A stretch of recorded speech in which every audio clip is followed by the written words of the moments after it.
c'est que on parle beaucoup de la liberté d'expression et, et de son pendant, c'est-à-dire le droit d'être informé.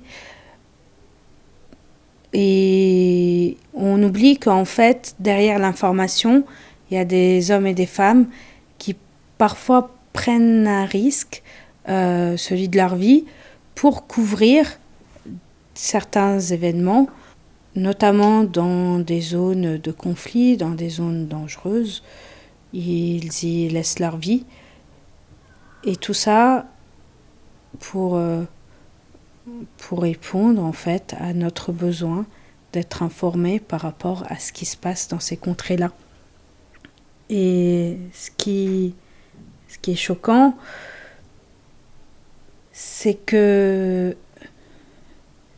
a sacrifié quasiment une dernière partie, une dernière génération de journalistes qui, pour beaucoup, sont restés là-bas, morts ou en otage, et qu'on n'a plus besoin d'eux pour avoir les images, parce que c'est l'État islamique qui lui-même a pris dans ses missions la volonté de nous informer, c'est-à-dire de mettre en scène la violence extrême. Et parfois, cette mise en scène inclut des journalistes.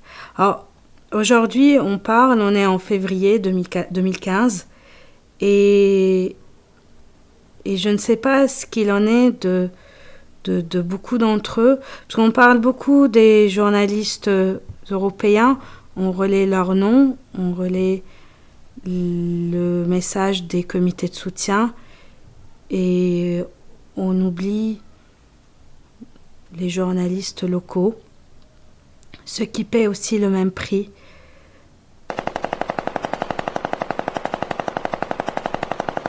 J'ai une pensée pour deux personnes, deux Samir en fait. Un Samir qui a été mon professeur, Samir Kassir, qui a été tué le 2 juin 2005 dans sa voiture, dans un attentat à la voiture piégée, pour avoir écrit un éditorial qui s'intitulait en langue arabe Askar Alamin. Ça veut dire vous faites les soldats sur qui, en gros. Et l'autre Samir, c'était mon étudiant, c'était aussi un collaborateur. C'est un jeune qui est retenu par Jabhat al-Nusra depuis plusieurs mois. Je dis plusieurs mois, sachant pertinemment que ça fait plus qu'1 an. Et c'est peut-être aussi réduire le temps, c'est aussi une façon de chercher à se rassurer. Et en même temps, on n'en sait rien. Alors aujourd'hui, au moins avec les moyens que j'ai, je voulais qu'il ne reste pas dans l'anonymat. Et